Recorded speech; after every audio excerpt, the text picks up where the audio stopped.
Today, there are not just one but many investment options in the market. You can do bank FD, you can buy government bonds, you can also invest in PPF, NPS, ULIPs.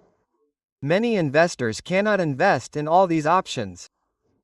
Also, very high historical returns have not been seen in these.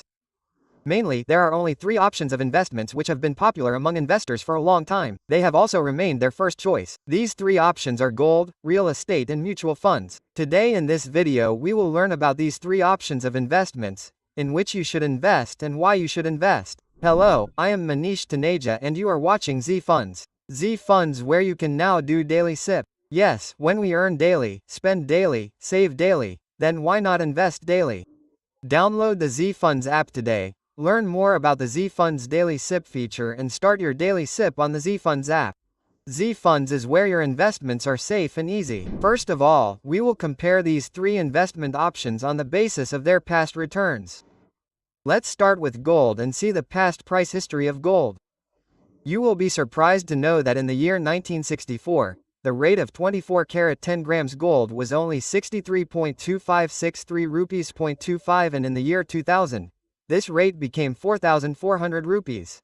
Suppose if you purchased gold worth 1 lakh rupees in the year 2000, then at that time you would have got about 227 grams of gold for 1 lakh rupees. And if we talk about the price of gold today, although it keeps fluctuating every day, but we will calculate it at 79,200 rupees. If we purchase gold for the same 1 lakh rupees today, we will get only about 12 grams of gold. According to this, the price of 227 grams of gold purchased in the year 2000 will be around 18 lakh rupees today. That is, a growth of 18 times. Apart from gold, if we talk about real estate, then suppose you bought land or house somewhere for 1 lakh rupees in the year 2000 and today it is selling at a good price. The price of that house or land worth 1 lakh has increased to between 50 lakhs and 1 crore in the last 24 years. That is, you have got more profit than gold. But this is seen in only a few cases. It is not possible that you get good prices in real estate in every situation. Suppose you have got an average CAGR of 12% in real estate. That is, your investment doubled every 6 years. So what is the value of 1 lakh rupees in 24 years? 1 lakh rupees now increases to 2 lakh rupees in 6 years, 4 lakh rupees in 12 years, 8 lakh rupees in 18 years and 16 lakh rupees in 24 years. Yes, if real estate gives you a return of 12%, then its value becomes approximately 16 lakh rupees in 24 years. So, the value of real estate increases 16 times in 24 years. Now let's talk about equity mutual funds. If equity mutual funds give you a return of around 14 to 15%, then they double your money every 5 years. That means it becomes 1 lakh rupees in 5 years. 2 lakh becomes 10 lakh, 4 lakh in 15 years it becomes 8 lakh, in 20 years it becomes 16 lakh, and in 25 years it becomes 32 lakh. Yes, you can get the benefit of returns between 12 and 14 to 15% in an investment horizon of 25 years. Let us now compare the risks of these 3 asset classes. Talking about gold, if you purchase physical gold, the first fear in your mind is where to keep it. How to keep it safe. You cannot keep too much gold at home, that too for a very long time. If you do this, then this gold can also take away your sleep at night and does not let you sleep. In such a situation, you need a bank locker for the security of gold, for which you have to pay charges, which is an extra load on your gold investment. If you purchase gold jewelry, then you also have the hassle of its security.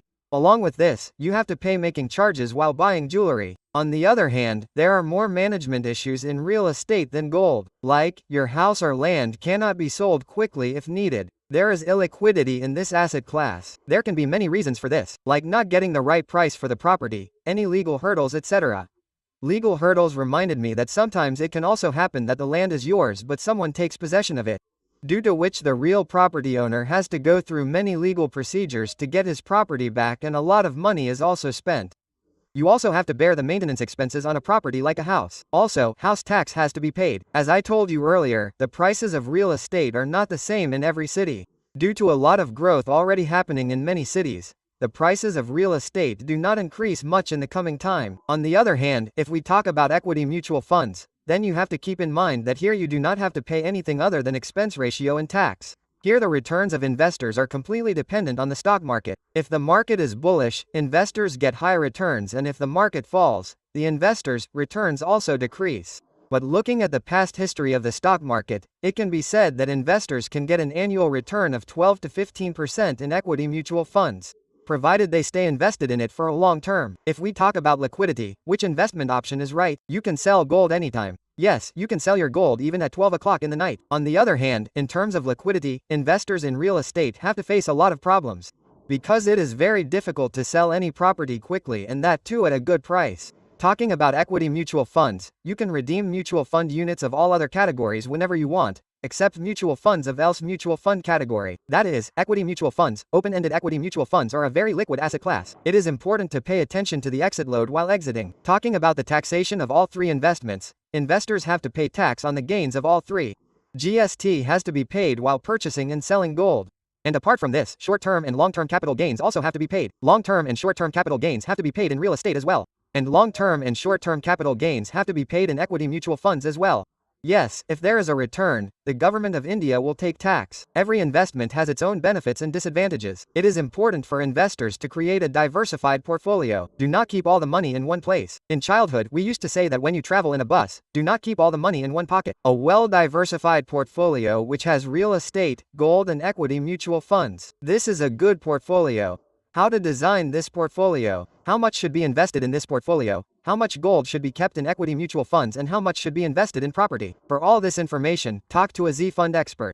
Download the ZF Funds app today and talk to your Z-Fund expert. Z-Fund is where your investment is right and easy. Mutual fund investments are subject to market risk. Read all scheme-related documents carefully.